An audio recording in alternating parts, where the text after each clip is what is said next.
C'est Dayarga, on est le jour 67 de Road to Bercy et je suis en main breakdance. Un soir, il était 22 h, j'avais bossé toute la journée et j'étais fucked up, frère, j'en pouvais plus. Du coup, j'ai décidé de prendre une petite soirée de vacances, tranquille. Sauf qu'à 2 h du matin, je me suis rendu compte que j'avais absolument pas réussi, ni à me détendre, ni à profiter de ma soirée, donc j'ai angoissé. Des fois, c'est trop d'avoir tout le temps le cerveau congestionné comme ça. Toujours des projets, toujours des trucs à faire. Je ne sais même plus perdre mon temps. C'est un truc de fou. Je suis là, j'essaie de passer une soirée à rien faire. Et pendant que je fais rien, je ne fais que de penser à putain, et si là je faisais quelque chose? Je suis pissed off, les gars. Je me lève, j'ai des trucs à faire, je me couche, j'ai des trucs à faire. Le lendemain, j'ai des trucs à faire. Là, j'essaie de me détendre. Mais en même temps, ce serait plus intelligent de me coucher parce que demain, j'ai des trucs à faire et il faut que je sois chaud pour demain. C'est casse-couille, c'est casse-couille, c'est casse-couille pour de vrai, pour de vrai, pour de vrai, pour de vrai. Et en plus de ça, enfin, moi je suis pas un mec frustré, tu vois, parce qu'en vrai, tu vois, j'ai 1000 abonnés sur Insta, mes sons ils ont presque, je crois le clip, ben, ils ont tous 2000 vues. Et en fait, peut-être que pour les gens, je sais pas, pour un gros artiste, 2000 vues, c'est le flop intersidéral. Mais moi, quoi, chaque vue de ces 2000 vues là, je la ressens, donc pour moi c'est un truc de ouf. Mais quand même, tu te dis, putain, je me bats du matin au soir, tous les fucking jours de ma fucking life pour être toujours là dans cette chambre de merde du Crous, tu vois. Genre, ça casse les couilles, en fait, un peu. Je gagne rien, frère, là. Je gagne rien. À part le plaisir de le faire et tout. Et puis, c'est pour ça que je le fais, premièrement. Donc, c'est déjà rentable, en fait. Mais, en fait, si tu fais l'erreur de te comparer et te dire, putain, ce mec-là, c'est son manager qui gère des trucs pour lui. Ce mec-là, il a une équipe. Moi, je suis là. Je gère tout, mes photos, mes vidéos, mes trucs, ma promo, marketing, tout. À la fin, j'ai mal à la tête et j'ai toujours 2000 abonnés, enfin 1000 abonnés. Ça a un peu cassé les couilles. Donc, faut pas se comparer, être patient, rester sur son truc. Je fais de la musique que j'aime, que je trouve bonne. C'est le principal de ouf et je remercie Dieu tous les jours pour ça. Vraiment. C'est une grosse charge de travail. C'est une grosse charge mentale. C'est une grosse pression. Si je rate, qu'est-ce qui m'arrive? Où je vais si je rate? Imaginons le rap, ça apprend pas pour moi. Qu'est-ce que va être ma vie? Là, j'ai 20 ans. Imaginons qu'à 25 ans, je suis toujours là, à 1000 abonnés, ou en tout cas avec un nombre d'abonnés ou de vues, ou de streams qui permet pas de vivre. J'aurai 25 ans.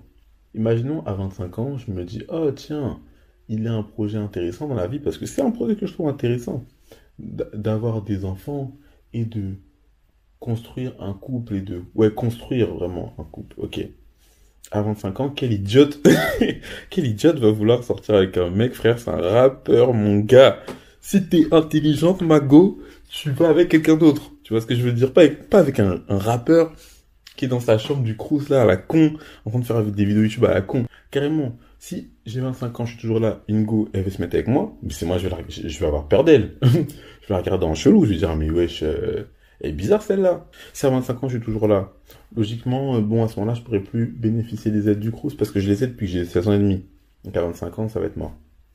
Ok, j'aurais pu les aides du Crous, donc je devrais avoir de l'argent pour vivre. Je devrais travailler, me lever tous les matins à 7 heures, finir tous les soirs à 17 heures, aller dans un truc. Et moi, j'ai travaillé là cet été. Ça m'a demandé une charge mentale, frère. T'as peur, la charge mentale. C'est dur pour moi. Se lever, aller au boulot. Ton patron, il te parle mal. T'es là, tu fais un truc, ça sert à rien. Tu sers à rien. Moi, quand je suis au boulot, toute la journée, et même quand je suis en cours, je ne pense qu'à mes sons. Je pense qu'à mes mélodies. Je pense qu'à mes projets. Et me lever, prendre le putain de bus pour aller dans ce putain de taf de merde. C'est trop dur. C'est trop dur pour moi, c'est horrible. C'est horrible. Et je le ressens dans mon être toutes les heures que je passe dans ce putain de taf. Mais c'est pas un truc que les gens comprennent parce que les gens ils sont en mode ouais, tu vas au taf. En fait, il y a des gens, ça leur coûte rien. Et je comprends que factuellement, ça ne coûte rien. Tu te lèves, tu vas au taf, tu rentres. En fait, factuellement, je ne souffre pas physiquement, mais dans ma chair, dans mon esprit. Mais vous vous rendez pas compte. C'est une bataille, frère, c'est une bataille.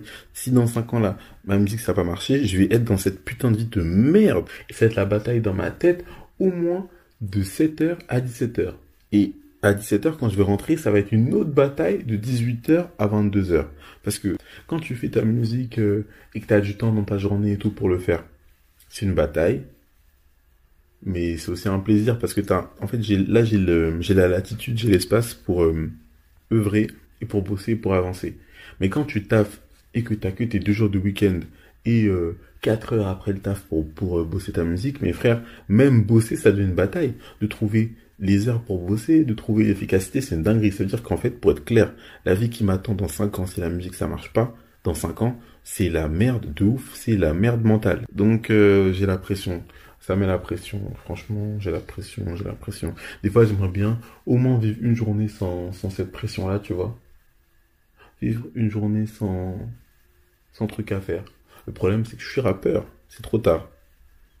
C'est moi, c'est en moi. J'arrive pas. J'arrive pas. Le Crous propose des rendez-vous avec des psys. Du coup, je vais prendre rendez-vous. J'ai pas de truc qui me bouffe l'esprit. Voilà. Et donc, il nécessiterait que j'aille voir un psy. C'est juste que je vis une vie chelou.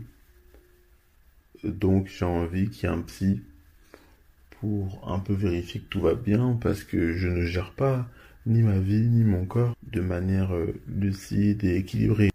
Parce que si on veut être cartésien, c'est quoi cette vie-là? Tu te lèves, tu bosses jusqu'à te coucher, et ensuite le lendemain, tu te lèves, tu bosses jusqu'à te coucher. Dites-vous, ça c'est la vie que je m'inflige tout seul, que j'ai choisi. Et tous les jours, je me dis, putain, quel kiff, c'est super, je kiffe.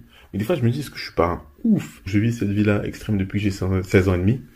Et je me demande si à 27 ans, je serais pas en mode, mais putain, la vie que j'ai vécue, là, c'était de la merde. Parce que d'un œil objectif, c'est un peu merdique. Mais là, comme je vous dis, comme je vous décris ma vie, là, si je vous proposais de vivre cette vie, je pense que vous la prendriez pas. Parce qu'elle est éclatée.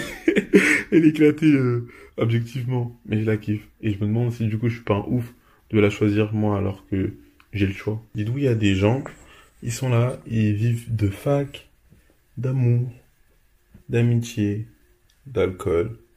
Et ils sont heureux.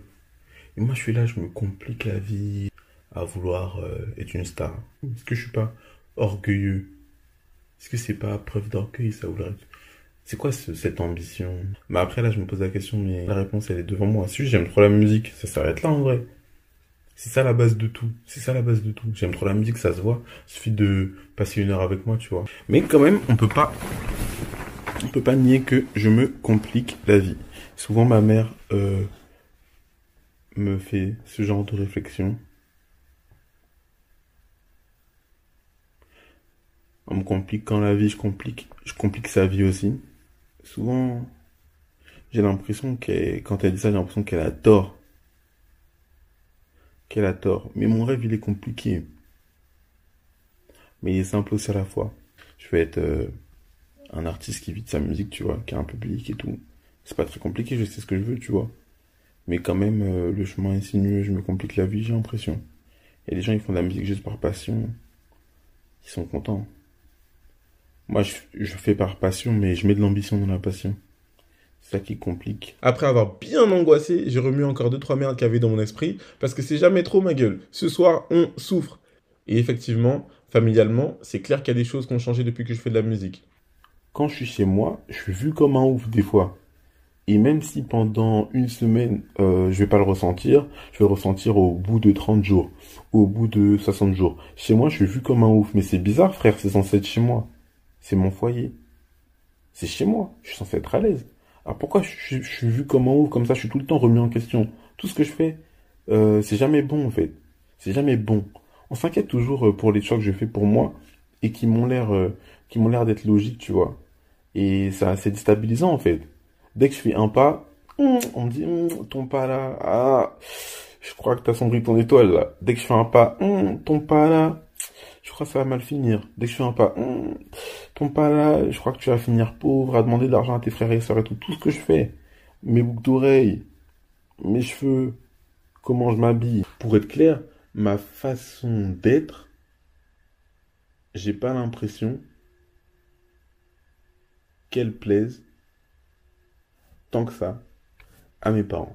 Sentir qu'on déplaise à ses parents, ça fait douter sur le fait qu'on soit plaisant en général ou qu'on soit bon, genre qu'on soit objectivement qualitatif comme être humain. Et c'est pas quelque chose sur lequel je doute du tout dans ma vie de tous les jours et tout en dehors de cette donnée-là.